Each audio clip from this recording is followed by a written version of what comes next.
Hello beautiful lady and man, good morning, नमस्ते। और जो मैंने 2-3 ब्लॉग पहले जो साड़ी पहनी थी ना नऊवारी, तो वो मैंने रेडीमेड ख़रीदी थी। लेकिन आज जो ये पहनी हुई है ना, ये मैंने खुद ड्रैपिंग की हुई साड़ी है। मेरे पास जो साड़ी होती है ना पहनने वाली, वो साड़ी है। मतलब ये नऊवारी टाइप ही दिखती है, उसको है ना ऐसे बॉर्डर वगैरह होती है, इसलिए फिर मैंने ये ट्राई करके देखा और ये बहुत अच्छा लुक भी दे रही थी, इसलिए मैंने फिर आज इसको पहन ली।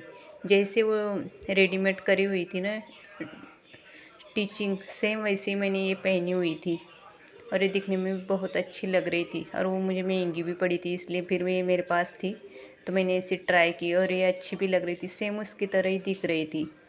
तो इसलिए मैं आज इस पे ब्लॉग बनाऊंगी। और आज मैं बना रही हूँ पिज़्ज़ा। तो इसके लिए मैंने मैदा लिया था, जितने हमें पिज़्ज़ा बनाने उसके हिसाब से। इसमें डाल दिया नमक, बेकिंग सोडा, थोड़ी सी चीनी, ये नमक डाल रही हूँ, चीनी मैदे में चीनी डाली थी। और ये डाल रही हूँ दही, बेकिंग सोडा, और दही में ही हमें इसको अच्छे से मल लेना है। इसमें पानी यूज़ करना है ही नहीं, क्योंकि वो अच्छे से फूल जाए पिज़्ज़ा बेस, इसलिए तो मैं ये दही डाल रही थी इसके अंदर। और आपको पता है ये ऐसे क्यों दिख रहा है, क्योंकि हमारे यहाँ पे लाइट 11 बजे चली गई थी, तो 11 बजे से 3:30 बजे तक तो आई नहीं थी।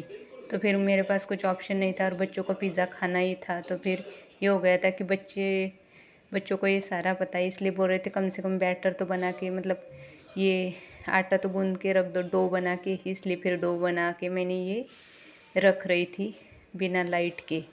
तो ये टॉर्च लगा के सोनम यहाँ पे खड़ी थी और इसलिए फिर मैंने ये इसको अच्छे से डो बना के रख दिया था। तो 2-3 घंटे तक वो अच्छे से रेस्ट करने के लिए रखना ही पड़ता है वैसे तो। फिर मैं इन्हें ये बना के अच्छे से रख दिया, मतलब दही में भी मला था इसको अच्छे से। और उसके बाद ऑयल लिया हाथ में थोड़ा, ये ऑयल ले रही हूँ और इसको और अच्छे से, मतलब बहुत देर तक उसको अच्छे से मलना पड़ता है, मतलब पीटना ही पड़ता है बहुत। 10 मिनट तक मैंने अच्छे से इसको मला और फिर ढक्कन रख के इसको ऐसे ही रख दिया था रेस्ट करने के लिए। लास्ट में थोड़ा सा ऑयल लिया था।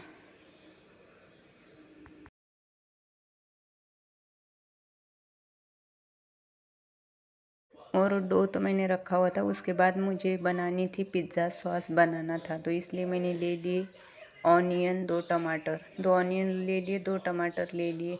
और अभी रख दी कढ़ाई, और कढ़ाई में पहले मुझे ऑयल डालना था थोड़ा, और इनको ही ना रफल ही काटने हैं ऑनियन। तो उसके बाद उनको रफल काटने के बाद थोड़ा सा पहले ऑयल डालना था, थोड़ा सा, मतलब 2 चम्मच ऑयल। और उसके बाद लहसुन भी मैंने डाल दिया। मैंने लेट डाला, पहले ऑयल डालना था, उसके बाद ऑनियन डालना था, फिर लहसुन की 4-5 कलियाँ। और उसके बाद वो लहसुन नहीं, ऑनियन अच्छे से लाल हो जाए, उसके बाद बहुत अच्छे से लाल हो जाए, उसके बाद उसमें डाला था मैंने अदरक कद्दूकस करके। और ये ऑनियन होने के बाद लास्ट में हमें डालना है उसमें टमाटर। और टमाटर के बाद अदरक डालने के बाद टमाटर डाल दिया, और टमाटर सॉफ्ट होने के बाद उसमें डाल दी मैंने लाल मिर्च पाउडर कम तीखी वाली। और उसके बाद डाल दिया थोड़ी सी चीनी, 2 चम्मच, और हल्दी, नमक। और थोड़ी देर तक उसको ऐसी धीमी आंच पे रखा। और धीमे आंच पे 10 मिनट रखने के बाद ठंडा होने के बाद इसी मिक्सी से हम अच्छे से पीस लेंगे, मतलब इसके पिज़्ज़ा सॉस फिर ये बन जाता है। और ये पिज़्ज़ा सॉस ऐसे भी बच्चों को खाने में भी बहुत पसंद है रोटी के साथ। और पिज़्ज़ा सॉस ठंडा होने के बाद मैंने मिक्सी से अच्छे से पीस लिया। और तभी मैंने पिज़्ज़ा में जो डालते ऊपर से उसका भी काट के रख दिया था, शिमला मिर्च। और ये मेरी चाय भी बन गई थी, क्योंकि टाइम बहुत हो गया था, शाम हो गई थी, 4 साढ़े 4 बज गए थे। और तभी मुझे याद आ गया कि मुझे वो कढ़ाई चाहिए, क्योंकि कढ़ाई में बनाने वाली थी। तो फिर जो स्टैंड होता है ना, वो कुछ स्टैंड मैंने कढ़ाई में रख दिया और उसको लो आंच पे गैस ऑन कर दिया, ताकि कढ़ाई अच्छे से गर्म हो जाए। और इसके बाद अभी जो डो बनाया हुआ था उसका बेस बनाऊंगी। और बेस बनाने के बाद और मैंने इतने मतलब ये प्लेट रखी थी कि ये प्लेट के हिसाब से पिज़्ज़ा बनेगा, मतलब इतना बड़ा। तो फिर मैंने थोड़ा सा मैदा ले लिया और अभी बनाऊंगी डो। डो तो बन गया था, अभी बनाऊंगी बेस। तो ये बेस मैंने 3 पिज़्ज़ा बनेंगे इतना ही बनाया था डो। तो फिर 3 उसको डिवाइडेड कर दिया और उसके बाद इसको रोटी की तरह बेल लिया, बेस कर बना लिया। और जो हमारे पास फोक होता है ना, उससे ना अच्छे से ये कर दिया, उस पर निशान कर दिए ताकि ये फूले ना। और इसके बाद डाल दी ये चटनी, और घर पे भी बनाई होती है चटनी तो बच्चे भी बहुत चाव से खाते हैं, इसलिए फिर मैंने ये चटनी डालने के बाद इसमें डाल दिया बहुत सारी चीज़। और घर में जितना अवेलेबल था, मतलब टमाटर, ऑनियन और मिर्च, शिमला मिर्च, तो ये तीनों इसके ऊपर डाल दिए। बच्चे तो ये सब निकाल के खाते, लेकिन दिखने में अच्छा दिखता है, इसलिए फिर बच्चों को तो बस एक्स्ट्रा चीज़ वाला ही पिज़्ज़ा चाहिए था। फिर मैंने ये रख दिया इसके अंदर और 15 मिनट के लिए रखा था और बहुत अच्छे से होके आया था नीचे से ऊपर से। और वो चटनी ना हमेशा बच्चे खाते हैं। और अभी बज रहे थे 4:30, मतलब दोपहर को तो बच्चों ने खाना नहीं खाया था, क्योंकि अभी लाइट आएगी तभी आएगी करते करते आई ही नहीं। और उसके बाद बच्चे 2-3 बार वो चटनी चखे गए थे, उनको पसंद आई। फिर सोनम रोटी मांग रही थी, क्योंकि पिज़्ज़ा बनने में तो देर थी, इसलिए फिर मैं ये रोटी बना रही थी। और एक रोटी बच्चों ने चटनी के साथ खा ली थी। और ये कढ़ाई में तो मैंने रख दिया था, लेकिन आपको पता है सोनम को है ना कंजक में मिली थी ये इतनी बड़ी प्लेट जो कढ़ाई के ऊपर रखी थी, वो है ना गरम गैस मतलब इतना लो पे किया हुआ था ना मैंने, तो वो सारी ऐसी टेढ़ी हो गई थी। और टेढ़ी हो गई थी तो उसमें से मतलब अंदर से अच्छे से सेट नहीं हो रही थी कढ़ाई के ऊपर। पहले तो हो रही थी, लेकिन उसके बाद नहीं हो रही थी। फिर मैंने ये थोड़ा सा ये 2-3 हेवी वाली चीज़ें रख दी थी। और उसके बाद 15 मिनट बाद देखा तो पिज़्ज़ा बाहर निकाल रही थी अभी, क्योंकि बहुत ज़्यादा गर्म होता है।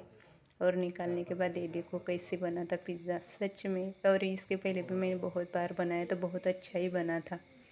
और ये बहुत अच्छा बन गया था ऊपर से नीचे से।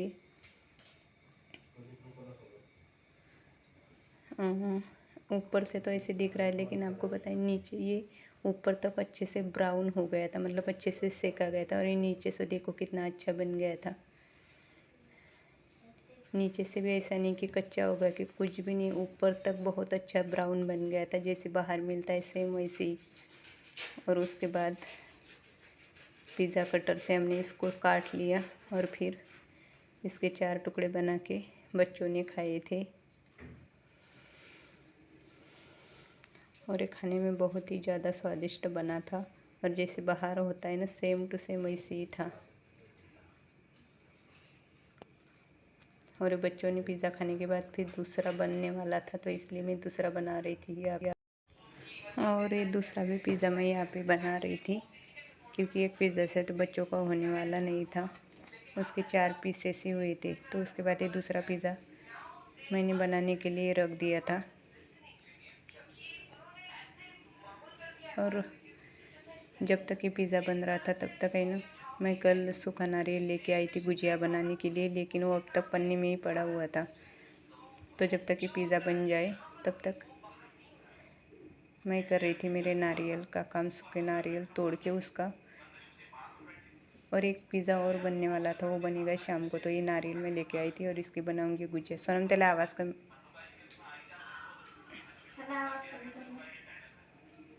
तो ये सूखा नारियल में तोड़ रही थी, मतलब इसके अच्छे से छोटे छोटे स्लाइस बनाऊंगी चाकू से। और जब मैं स्लाइस बना रही थी ना, मुझे ना एक मेरी फ्रेंड थी 5 साल पहले, उसकी याद आ रही थी। वो इतने अच्छे से ना हाथ से ही करती थी इसको, है ना, वो चॉपर की ज़रूरत नहीं पड़ती थी, इतने अच्छे से स्लाइस बनाती थी। और फिर ये बन गया था नारियल का बूरा। बहुत अच्छे से बना के मैंने रख दिया, और इसके अभी कल परसों बनाऊंगी गुजिया। और झटपट भी बन गया था। गाइस ऐसे वीडियो देखने के लिए प्लीज़ लाइक और सब्सक्राइब ज़रूर करना। ये मैंने मिक्सी से अच्छे से जार में पीस लिया और पीसने के बाद ये डब्बा भर के रख दिया और ये बहुत अच्छा बूरा बन के घर पे झटपट जल्दी बन गया था। ये देखो कितना अच्छा बन गया था। बाय बाय, मिलते हैं न्यू ब्लॉग में।